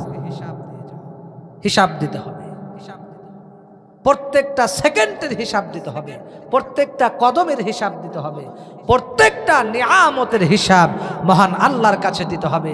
আমার মুখ দিয়ে আমার বানানো কথা বললাম না। সূরা 30 নম্বর পারার মধ্যে এসেছে, সূরা তাকাসুরের লাস্টের আয়াত একেবারে দেখে নেবেন। সূরাতুত তাকাসুর, সুম্মা লাতুসআলুন্না ইয়াউমা ইযিন আনিন নাঈম। মসজিদের সম্মানিত ইমাম সাহেব আছেন, আলেমদেরকে জিজ্ঞাসা করবেন এই আয়াতে আল্লাহ তাআলা এই কথা বলছেন কি বলেন? সেই জন্য সম্পদ অপচয় করা যাবে না। বহু মানুষ আছে বিড়ি খায় টাকা নষ্ট করে, আসে না নাই? অনেক মানুষ আছে পান খায়, বিড়ি খায়, নেশা কইরা কিন্তু অনেক টাকা নষ্ট করে। বর্তমান যারা বিড়ি খায় এদের পিছনে প্রায় বলেন তো কয় টাকা খরচ আছে আপনারাই কোন? হ্যাঁ, 200-300 আছে না? আপনি কেন কেন বিড়ি খেয়ে 200-300 টাকা কেন নষ্ট করতেছেন? অথচ যদি আপনি একটা ফল খাইতেন, এই টাকাটা দিয়ে যদি আপনি ফল খাইতেন আপনার শরীরে কাজে লাগতো, ঠিক কিনা কোন? আরে নীলফামারীর মুসলমান, আপনাদেরকে ভালো করে বলে যাই, আজকে আসার সময় একজন সেলুন দোকানদার আমাকে বলতেছে, হুজুর, আমি বললাম ভাই রে বিড়িটা খাইয়েন না, আমার মাথায় লাগে, খারাপ লাগে, মাল খাওয়া বন্ধ করেন। কয় হুজুর বিড়ি না খাইলে আমার টেনশন যায় না। আমার বুঝে আসে না, বলেন তো দেখি। অনেক ছেলেরা এই কথা বলে কি বলে না? কয় হুজুর বিড়ি, কই বিড়ি খান কেন? কয় হুজুর বিড়ি এজন্যই খাই যাতে টেনশন দূর হয়ে যায়। আচ্ছা বিড়ি খাইলে টেনশন বাড়ে না কমে? কথা বলেন, বাড়ে না কমে? কয় মাথা গরম তো, বিভিন্ন টেনশনে আসি তো, এই জন্য বিড়ি খাচ্ছি। বিড়ি খাইলে মাথা একেবারে ঠান্ডা হয়ে যায়, টেনশন মুক্ত হয়ে যায়। নাউজুবিল্লাহ জারে কর। অথচ আমি ডাক দিয়ে বললাম, হ্যাঁ ভাই, টেনশন দেওয়ার মালিককে আর শান্তি দেওয়ার মালিককে। বিড়ি খাইলে কোনোদিন টেনশন যায় না। খবরদার খবরদার, এটা হলো আপনার শয়তানি কথা। বিড়ি খাইলে টেনশন আরো বাড়বে, আপনার আরো ক্ষতি হবে। অথচ এইটার চাইতে যদি আপনি 5 ওয়াক্ত নামাজ পড়ি, 5 বেলার ওযু করিয়া মহান আল্লাহ রাব্বুল আলামিনকে যদি আপনি সেজদা দিতেন, কোরআনে কারীমকে তেলাওয়াত করতেন, আল্লাহর কাছে দোয়া করতেন, তাহলে আমার মনে হয় আপনার এই বিপদ, এই টেনশন আরো আগে দ্রুত গতিতে চলে যাইতো। কথা বলেন ঠিক কিনা? আসলটার খবর নাই, নকলটা নিয়ে টানাটানি। আল্লাহ এদেরকে হেদায়েত দান করুক, জোরে কানা। আরে শ্বাস করে দেবো তো, ওঠেন কে? বাবাজি বসেন। আপনারা উঠলে তাহলে আমিও ছাইরে দিই, ছাইরে দেবো নাকি? ছাইরে দিই, মোনাজাত করি। তাহলে আপনারা উঠাউঠি করেন কেন ভাই? কষ্ট লাগতেছে নাকি? চলবে ইনশাআল্লাহ। লিল্লাহে তাকবীর। আল কোরআনের আলো, নারায়ে তাকবীর। রোম চা দিয়েন তো একজন ভাই, এখান থেকে লাগছে চা আছে। আমার ভাইরা, আমার বন্ধুগণ, তাহলে সম্পদ খরচ করতে হবে একমাত্র কেবলমাত্র আমার আল্লাহ পাকের জন্য। সম্পদ খরচ করবে একমাত্র আল্লাহর জন্য। আর বহু মানুষ আছে নিয়তটা গরমিল থাকার কারণে সম্মান পায় না, আমও যায় সালাও যায়। কথা বলেন ঠিক কিনা? যেমন সমাজের ভিতরে কিছু মানুষ আছে, সূরা দাহরির 9 নম্বর আয়াত, 29 পারা সূরা দাহরির 9 নম্বর আয়াতে আমার আল্লাহ বলেন, ইন্নামা নুতঈমুকুম লিওয়াজহিল্লাহ লা নুরিদু মিনকুম জাযাআও ওয়ালা শুকুরা। আমার আল্লাহ বলেন, ইন্নামা নুতঈমুকুম, অবশ্যই অবশ্যই তোমরা মানুষদেরকে খাওয়াইবা, তবে কোন নিয়তে খাওয়াইবা? লিওয়াজহিল্লাহ, একমাত্র কেবলমাত্র আল্লাহর জন্যই। মানুষকে খাওয়াইতে হবে একমাত্র কার জন্য? ইন্নামা নুতঈমুকুম লিওয়াজহিল্লাহ, একমাত্র কেবলমাত্র মানুষকে খাওয়াইতে হবে আল্লাহকে রাজি খুশি করার জন্য। বহু মানুষ আছে বন্ধুদেরকে খাওয়ায় এমনি স্বার্থের জন্য, আল্লাহকে রাজি খুশি করার জন্য খাওয়ায় না। অথচ আপনাকে একটা মজার কথা শোনাই, আপনি যদি বন্ধু যে হোটেলে নিয়ে খাওয়াইলেন, পার্কে নিয়ে খাওয়াইলেন, এমনকি স্ত্রীকেও যদি আপনি খাওয়ান, যদি খালি একটু কষ্ট করে নিয়াত করেন, আমি আমার এই বন্ধুকে খাওয়াইতেছি একমাত্র আল্লাহর জন্য, তাহলে আপনি সবও পাবেন, আমও পাবেন, সালাও পাবেন। আর আপনি নিয়তটা না করার কারণে শুধু খাওয়াইলেন, সব পাইলেন, সে নিয়তটা করা যাবে না ইনশাআল্লাহ। এই গেল 1 নম্বর পয়েন্ট। 2 নম্বর পয়েন্টে আসেন, লা নুরিদু মিনকুম জাযাআন। এই বন্ধুদেরকে খাওয়ানোর উপরে খবরদার খবরদার টেবিল নিয়ে বসা যাবে না। অনেকেই বুঝা ফেলাইছে, মানুষকে খাওয়ানোর পরে কিন্তু টেবিল নিয়ে বসা যাবে না। এমনকি শুধু তাই নয়, লা নুরিদু মিনকুম জাযাআন, জাযাআন মানে প্রতিদান। খাওয়ানোর পরে কোনো প্রতিদানও চাওয়া যাবে না, খুঁটা দেওয়া যাবে না।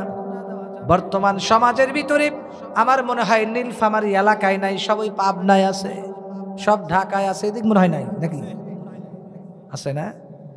বিবাহ অনুষ্ঠান হইলে, যখন বিবাহ অনুষ্ঠান হয় আমি দেখছি আবার বরযাত্রীরাও, ছেলের পক্ষ মেয়ের পক্ষ, এরাও আবার টেনশন করে এমন এমন মানুষদেরকে দাওয়াত দেব যাদেরকে দাওয়াত দিলে মোটা মোটা নোট পাওয়া যাবে। কথা বলেন না কেন? হাই রে, বিয়ে নিয়েও আপনার ধান্দাবাজি। কষ্ট হইতেছে ভাই, কি কথাগুলো ঠিক আছে কিনা বলেন?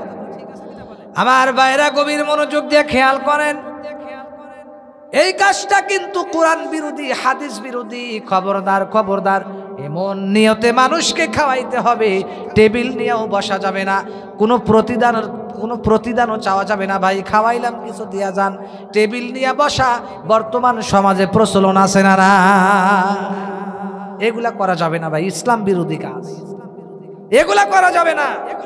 আবার অনেকেই মুসলমানি দেয়, ছেলেকে ধোয়ানি দেয়, মুসলমানি অনুষ্ঠান করেও খাওয়ায়, টাকা উঠায়, টেবিল নিয়ে বসে, আছে না নাই? এগুলা আল্লাহ পছন্দ করেন না। আল্লাহ বলে, বান্দারে খাওয়াইবা একমাত্র আমি আল্লাহকে খুশি করার জন্য, ওই মানুষের কাছে তোমার হাত পাততে হবে না। তুমি যে আমার জন্য খাওয়াইলা, রিজিকের মালিক তো আমি আল্লাহ, তুমি কেন মানুষের কাছে আশা করতেছ? মানুষ তো সবাই ফকির। ওয়াল্লাহুল গনিয়্যু ওয়া আনতুমুল ফুকারা, কোরআনের কথা।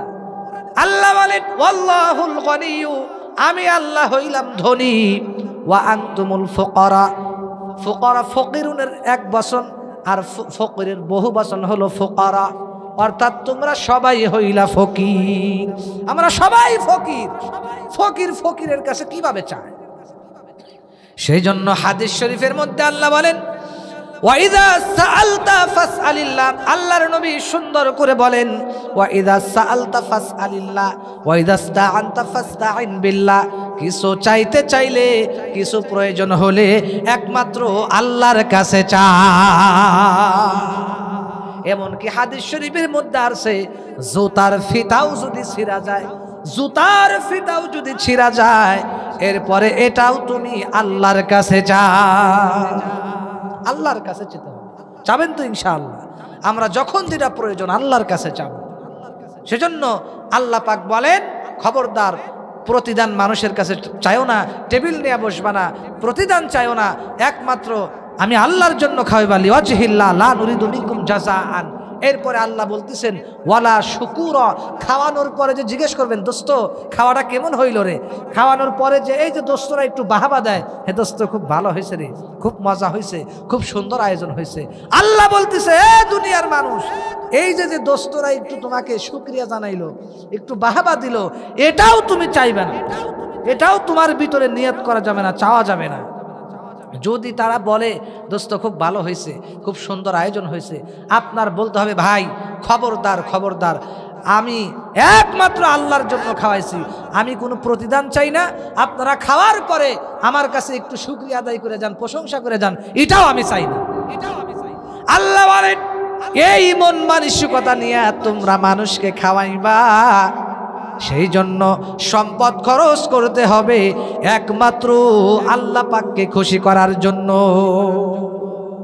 অনেক মানুষ অপচয় করে, বিবাহ বাড়িতে 2000, 3000, 5000 মানুষ দাওয়াত করে, 3000 আইসে আর 2000-এর খবর নাই, এরকম হয় কি হয় না? এই যে আপনি যে অপচয় করলেন, আরো বহু মানুষ বহু জায়গায় অনেক টাকা অপচয় করে, হারাম কাজে অপচয় করে। বিশ্বাস করেন, বিশ্বাস করেন, এই যে আপনি হারাম কাজে টাকাগুলো অপচয় করলেন, কিয়ামতের ময়দানে কিন্তু এই টাকা, এই নিয়ামতের হিসাব দেওয়া লাগবে। সেই জন্য বাবারা অর্থ ব্যয় করবেন, খুব হিসাব করে ব্যয় করবেন। 3 নম্বর গেল। 4 নম্বর পয়েন্ট হলো, 3 নম্বর হলো আল ইতাউল্লাহ, একমাত্র আল্লাহর জন্যই খরচ করতে হবে। আর 4 নম্বর হলো আল মানাউ লিল্লাহ, একমাত্র আল্লাহর জন্যই খরচ করা যাবে না। আপনি বলেন হুজুর আবার কি কইলেন? আল্লাহর জন্যই খরচ করা যাবে না মানে? হ্যাঁ, অর্থাৎ মনে করেন একজনে টাকা তুলতে আছে, কালেকশন করতে আছে, যে ভাই অমুক এলাকায় মমতাজের গান হবে, যাত্রা হবে, টাকা দেন। আপনি তখন আল্লাহর জন্য দিবেন না, ঠিক কি না? অমুক জায়গায় মানে মানে আকাম কুকাম হবে, গুনাহের আসন হবে, খারাপ কাজ হবে, ক্রান্ত, আমার মার অপারেশন করতে হবে, টাকা দেন। আচ্ছা বলেন, ওই ভিক্ষা করে ওই 5 লক্ষ ভাই 10 লক্ষ টাকা প্রয়োজন, 5 লক্ষ টাকা প্রয়োজন, আচ্ছা বলেন ও ভিক্ষা করে 5 লাখ টাকা করতে পারবে বলেন? আর আমার তো মনে হয় না বাংলাদেশে এমন কোন নিষ্ঠুর ডাক্তার কি আছে যে ভিক্ষুক ভিক্ষা করে খায়, এর কাছটা টাকা আমার নিয়ে অপারেশন করা লাগবে, ও বাংলাদেশের মসজিদ থেকে ভিক্ষা করে টাকা নিয়ে আসবে, ওই টাকা নিয়ে আমি অপারেশন করব, এমন ডাক্তার আমার তো মনে হয় নাই। কথা বলেন ঠিক কিনা? হ্যাঁ, আছে কিছু যে একেবারেই তো ছাড় দেওয়া যায় না, আপনি যেভাবে পারেন গুছায় নিয়ে আসেন। কিন্তু এইভাবে আপনারা প্রতারণা করে করে মায়ের কথা বলে, বাবার কথা বলে, বিভিন্ন কথা বলে যে টাকাগুলা উঠাইতেছেন, কিয়ামতের দিন আল্লাহর কাছে জবাব দিতে হবে, ঠিক কিনা? এটা একটা চুরি। এটা কি? এটা একটা চুরি, প্রতারণা করা। আল্লাহর কাছে জবাব দিতে হবে। তোমার হাত আল্লাহ দিছে, পাও দিছে, তুমি কামাই রুজি করে খাইতে পারো না? সবচেয়ে নিকৃষ্ট হালাল কাজ হলো মানুষের কাছে হাত পাতা। কথা বলেন ঠিক কিনা? সবচেয়ে নিম্নমানের হালাল হলো দুইটা, একটা হলো স্ত্রীকে তালাক দেওয়া, আর একটা হলো মানুষের কাছে হাত পাতা। কথা বলেন ঠিক কিনা? সেই জন্য আপনারা সবাইকে ভিক্ষা দিবেন না, সবাইকে সহযোগিতা করবেন না। যদি আপনি তাকে চিনে থাকেন, পরিচিত লোক হয়ে থাকে যে আসলে এই ব্যক্তিটা অসহায়, তাহলে তাকে দিবেন। শুধু তাই নয়, দিবেনও আল্লাহর জন্য, দিবেনও না আল্লাহর জন্য, ঠিক কিনা? দেখবেন আপনার যদি সন্দেহ হয়, তাহলে আপনি তার কাছ থেকে খবর নেবেন, দরকার হয় প্রয়োজনে নাম্বার চাইবেন। এমনকি গত আর একদিন বিশ্বাস করেন, একজন হুজুর এত বড় বড় দাড়ি, আমার চোখের সামনে আমি নিজের চোখে দেখছি, জুব্বা পরা, পাঞ্জাবি পরা, হালকা বাবরেও আছি, ঢাকার কথা বলতেছি, গত 2 দিন আগের কাহিনী বলতেছে ভাই, বাস্তব চোখে নিজে দেখছি। একটা হোটেলের ভিতরে এত বড় বড় দাড়ি, একদম হুজুরের মতো দেখা যায়, শাইখুল হাদিসের মতো। ওই শয়তানটা নাকি প্রায় 2-3টা দিন ধরে ওই এলাকা দিয়া, পলাশবাড়ি এলাকা দিয়া মানুষকে ধোঁকা দিয়ে এতিমখানার কথা বইলা বইলা টাকা উঠাই দিছে। কয় ভাই রে, আমার মাদ্রাসায় এতিম ছাত্র আছে, কিছু দেন। কয় হুজুর, আমি একদিন 100 টাকা দিছি, আর একদিন দিছি, আর একদিন খাবার খাওয়াইছি। এই লাস্টের মুহূর্তে, এই যে এই গত 2 দিন আগে বলেন, এই দিন আমি তাকে একটু যাচাই করছি। কয় বসেন, আপনাকে আপনার নাম্বার দেন, দেখি কোন মাদ্রাসায় চাকরি করেন। কয় আমি পাশের এলাকায় চাকরি করি, আমার একটা মসজিদ মাদ্রাসা আছে, এতিমখানা, ওদের জন্য কিছু দান করেন। এবার বলতেছি, আপনাকে দান করব, অসুবিধা নাই, তবে একটু খবরদার খবরদার বসেন, আপনার মাদ্রাসার মোতামিম সাহেবের নাম্বার দেন, অথবা মাদ্রাসার সভাপতির নাম্বার দেন, বা কোনো একজন দায়িত্বশীল মানুষের নাম্বার দেন, আমি একটু কথা বলবো। বিশ্বাস করেন, এই কথা বলতে দেরি, ওই ব্যক্তিটা, ওই হুজুর নামের শয়তান কলঙ্কটা ওই দোকান থেকে এমন জোরে দৌড় দিছে, এক দৌড়ে খালাস। জোরে কর নাউজুবিল্লাহ। মানুষ কোন দিক যাবে কর? এবার বলে হুজুর, তাকে দইরে, এরপর আমার হাতের ভিতরে আইটা, হোটেলে বসে আমি ভাত খাইতেছি, বলছি একটু বসেন, আমি খাওয়া দাওয়া করে নেই। আমি ওই হাইটা হাত নিয়ে ওই ভাত হাতে থাকা অবস্থায় দিছি দৌড়। ইচ্ছা মতো 2-3টা লাগাইছে, ইচ্ছা মতো লাগাইছে হুজুর 2-3টা। আমি বললাম কেন ছাড়লেন? ওকে ভালো করে ভিডিও করে ইন্টারনেটে ছাইরা দেওয়া লাগতো, যাতে দুনিয়ার মানুষ এই রকমের প্রতারকদের থেকে তারা সতর্কতা অবলম্বন করতে পারে। শোনো, বর্তমান শুধু ওখানে না ভাই, বাংলাদেশের বিভিন্ন জায়গায় এতিমখানার কথা বলে বলে, মাদ্রাসার কথা বলে বলে এরা ধান্দাবাজি করে খাচ্ছে। কথা বলেন ঠিক কিনা? আপনারা আগে ওই জায়গা বলবেন যে প্রতিষ্ঠানের যে সভাপতি, তার নাম্বার দেন, বা ওই জায়গার কোনো লোকের নাম্বার দেন, যাচাই করব তারপরে দেব। কথা বলেন ঠিক কিনা? আজকে এই ধরনের কুলাঙ্গারদের কারণে, এই ধান্দাবাজিদের কারণে আজকে আলেমদের সম্মান নষ্ট হচ্ছে। কথা বলেন ঠিক কিনা? এদেরকে ধরে ধরে ইচ্ছামতো, এদেরকে ইচ্ছামতো শাস্তি দিবেন। কথা বলেন ঠিক কিনা?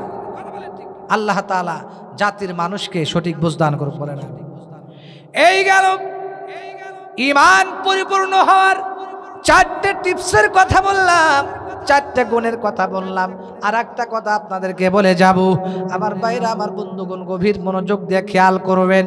আল্লাহর নবী বলেন, ইন্নাস সাদাকাতা লা তাদফাউ গাদাবার রাব্বি ওয়া তাদফাউ মিতাতাস সুই। আল্লাহর নবী বলেন দান সদকা করা, আল্লাহর রাস্তায় দান করা, এটাও একটা সুন্দর আমল। কথা বলেন ঠিক কিনা? আল্লাহর নবী বলেন, ইন্নাস সাদাকাতা লা তাদফাউ গাদাবার রাব্বি, দান সদকার এমন একটা পাওয়ার আছে, সদকা এমন একটা জিনিস, ওয়া তাদফাউ মিতাতাস সুই, আল্লাহর রাগ গুসাকে ঠান্ডা করে দেয়। সদকা আল্লাহর রাগ গুসা ঠান্ডা করে দেয়। সুবহানাল্লাহ। আর একটা গুণের কথা বলবো, মা বাবার খেদমত করবেন, মা বাবার সাথে বেয়াদবি করবেন না, খবরদার। আমার ভাইরা, আমার বন্ধুগণ, গভীর মনোযোগ দিয়ে খেয়াল করবেন। পিতা মাতার সাথে খবরদার কোনোদিন বেয়াদবি করা যাবে না। আপনারা উঠাউঠি করবেন না। সুন্দর একটা ঘটনা বলি, সংক্ষেপে একেবারে আমি কয়েক মিনিটের ভিতরে শেষ করে দেব। কেউ উঠাউঠি করবেন না। আমার ভাইয়েরা গভীর মনোযোগ দিয়ে খেয়াল করবেন। আল্লাহর নবী, বিশ্ব নবী রাহমাতুল লিল আলামিন, সহিহ বুখারী শরীফের 2333 নম্বর হাদিসের বর্ণনা। আল্লাহর নবী বলেন, 3 জন ব্যক্তি হঠাৎ করে একদিন এক জায়গায় রওনা দিয়েছে।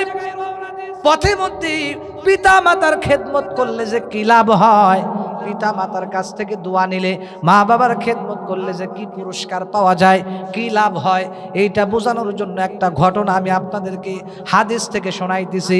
সহিহ বুখারী শরীফের 2333 নম্বর হাদিস। আপনারা গভীর মনোযোগ দিয়ে খেয়াল করবেন।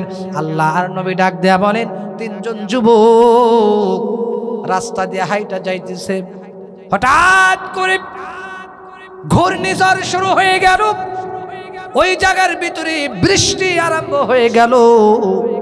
এবার ওই 3 জন যুবক একটা গুহার ভিতরে আশ্রয় নিল।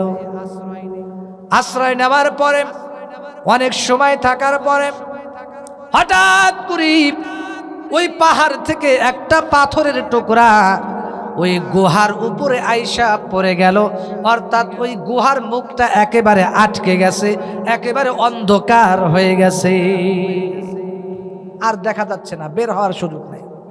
মানে ওই পাহাড় থেকে, মিনাল জিবাল, পাহাড় থেকে একটা পাথর এসে, পাথরের টুকরা এসে গুহার উপরে আইসা পড়ছে।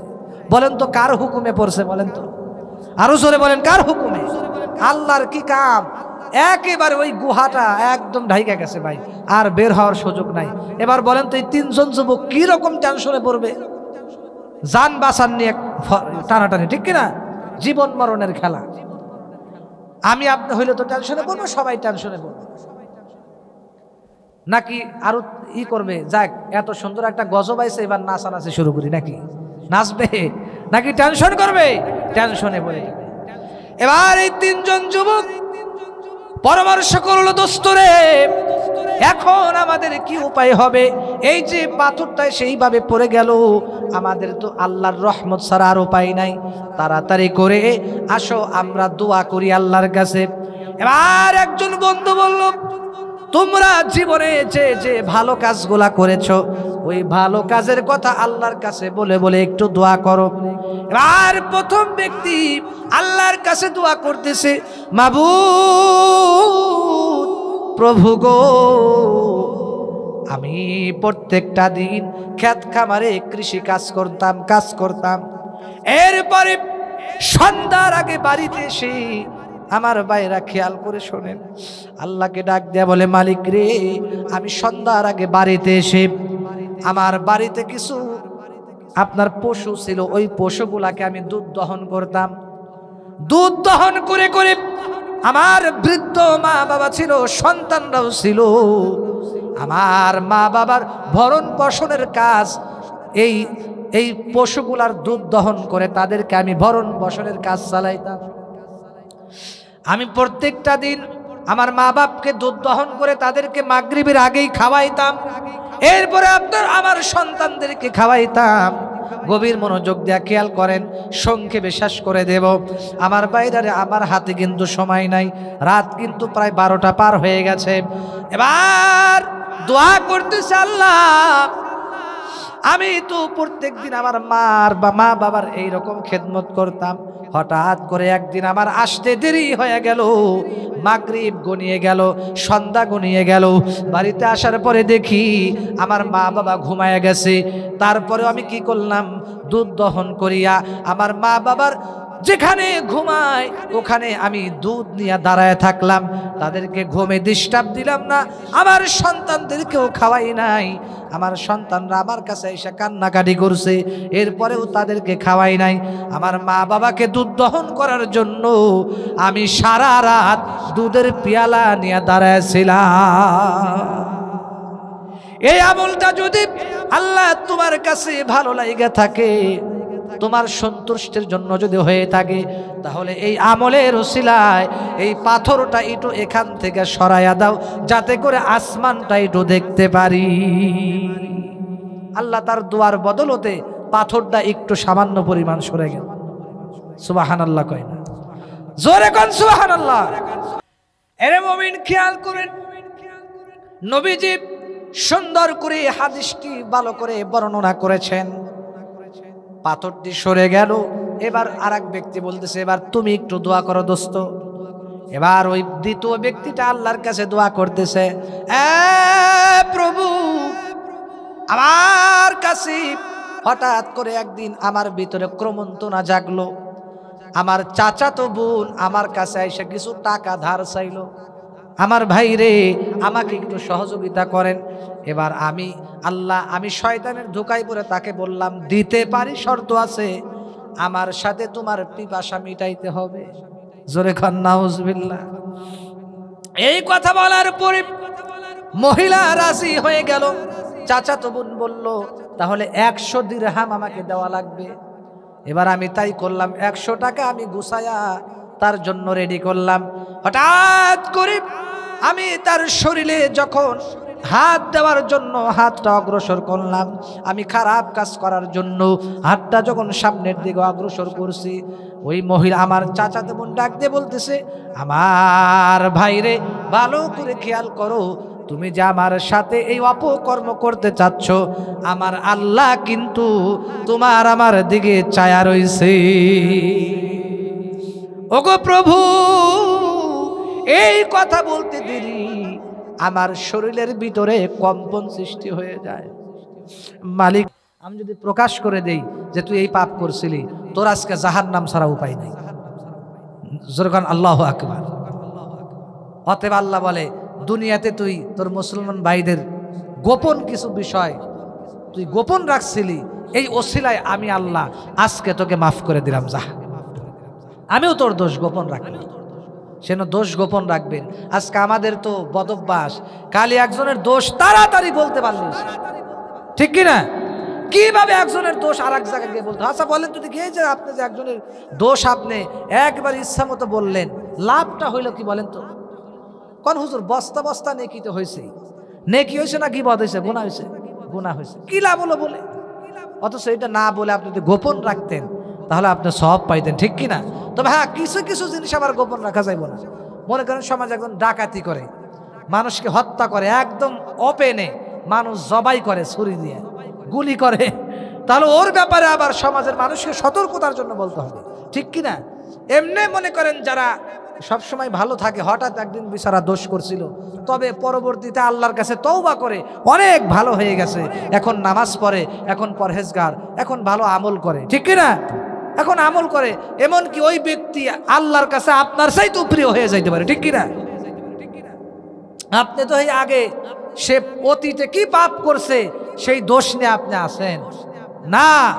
আরে ওই ব্যক্তিটা যে অতীতে পাপ করেছিল, এমনও তো হইতে পারে পরবর্তীতে সে আল্লাহর কাছে এমন ভাবে খাস দিলে তওবা করছে, সে আপনার চাইতে আল্লাহর কাছে প্রিয় হয়ে যাইতে পারে, ঠিক কিনা? সেই জন্য ভাইরা, মানুষের গুণ নিয়ে বলবেন, মানুষের যেটা ভালো ভালো ভালো ভালো কাজগুলা করবেন, মানুষের দুর্নাম করবেন না, গীবত করবেন না, চুগলখড়ি করবেন না, মিথ্যা কথা বলবেন না। যদি পারেন মানুষের প্রশংসা করার চেষ্টা করবেন, ভালো কথাগুলো বলার চেষ্টা করবেন, অযথা মানুষের গীবত করবেন না। আল্লাহ পাক আমাদের সবাইকে তৌফিক দান করুন, জোরে কোন আমিন। এই গেল একটা বিষয়। আর একটা বিষয় হলো পিতা মাতার খেদমতের কথা বলছিলাম, ঠিক কিনা? আপনি যত বড়ই নামাজি হন না কেন, যতই হজ করেন না কেন, আপনার মা বাপ যদি আপনার উপরে নারাজ থাকে, ওই নামাজ পড়া, ওই হজ করার কোনো দাম নাই। কথা বলেন ঠিক কিনা? আল জান্নাতু তাহতা আকদামিল উম্মাহার, জান্নাত হলো মায়ের পদতলে। সেই জন্য মা বাবার সাথে বেয়াদবি করা যাবে না। মা বাবার কাছ থেকে দোয়া নিবেন, মা বাবার কাছ থেকে দোয়া নিবেন, মা বাপকে ভালোবাসবেন, মা বাবার খোঁজ খবর রাখবেন। মা বাপ যদি আপনার প্রতি রাজি খুশি থাকে মুমিন, মা বাপ যদি আপনার উপরে রাজি খুশি থাকে, আপনার রিজকে, আপনার খাদ্যে, আপনার টাকা পয়সায়, আপনার সম্মানে কোনোদিন গারতি হবে না। আর যদি মা বাবা যদি আপনি যত বড়ই নামাজি হন না কেন, যত বড়ই হজ করেন না কেন, ঢাকা শহরে আপনার বাড়ি গাড়ির অভাব নাই, টাকা পয়সার অভাব নাই, চাকরি বাকরির অভাব নাই, টাকা পয়সার অভাব নাই। আমেরিকাতে বাড়ি আছে, লন্ডনে বাড়ি আছে, শ্রীলঙ্কাতে বাড়ি আছে, আমেরিকাতে বাড়ি আছে, শুধু তাই নয়, কাতারে বাড়ি আছে, মালয়েশিয়াতে বাড়ি আছে, বাংলাদেশে ঘর বাড়ির অভাব নাই, টাকা পয়সার অভাব নাই। কিন্তু ভালো করে শুনে রাখেন, আপনার মা বাবা যদি আপনার উপরে নারাজ থাকে, আপনি কোনোদিন, আপনার কোনোদিন শান্তি আসবে না। সেই জন্য মা বাবাকে খুশি রাখবেন ইনশাআল্লাহ। কন মা বাপ যদি খুশি থাকি, আমার আল্লাহ আপনার উপরে খুশি। সুবহানাল্লাহ কই না? মা বাপ যদি নারাজ থাকে, আল্লাহ নারাজ হবে। মা বাপ যদি খুশি থাকে, আল্লাহ খুশি হবে। সেই জন্য আজকের থেকে আমরা মা বাবার খেদমত করব, মা বাবার সামনে বডি টান করে দাঁড়াবো না, চোখকে গরম করে কথা বলবো না, তাদের সাথে সুন্দর ব্যবহার করব, পিতা মাতার খেদমত করব। আর আজকের থেকে প্রতিজ্ঞা করব, আর কোনোদিন মুরব্বীদের সাথে বেয়াদবি করব না, আর নাফরমানি করব না, 5 ওয়াক্ত নামাজ ছাড়বো না, রমজানের রোজা রাখবো, 5 ওয়াক্ত নামাজ জামাতের সাথে আদায় করব, মুরব্বীদের সাথে ভালো ব্যবহার করব, মুরব্বীদেরকে সালাম দেব, পিতামাতার খেদমত করব। এই পাক্কা নিয়ত যদি ভিতরে থাকে, আর কোনোদিন মিথ্যা কথা বলবেন না, সত্য কথা বলবেন, সৎ পথে চলবেন। এই পাক্কা নিয়ত যদি ভিতরে থাকে, মুনাফিকি যদি ভিতরে না থাকে, আজকের থেকে নিয়ত করবেন, এখন থেকে আলেমদেরকে সম্মান করব, মসজিদের ইমাম সাহেবদেরকে সম্মান করব, আলেমদেরকে সম্মান করব, আর কোনোদিন নাফরমানি করব না, 5 ওয়াক্ত নামাজ জামাতের সাথে পড়ব। পাক্কা নিয়ত যদি থাকে, তাহলে শুধু তাই নয়, আরো নিয়ত করেন, মা বাবার সাথে বেয়াদবি করব না, মা বাবার খেদমত করব। এই পাক্কা নিয়ত যদি ভিতরে থাকে, তাহলে আমার আল্লাহকে 2টা হাত উঁচা করে দেখায়া দাও। লিল্লাহে তাকবীর। আল্লাহ কবুল করুক, সরে কর আমিন। আল্লাহ তুমি কবুল করে নাও। আল্লাহ আমাদের সবাইকে এই তওবার উপরে মৃত্যু পর্যন্ত অটল থাকার তৌফিক দান করে দাও, জোরে কর আমিন।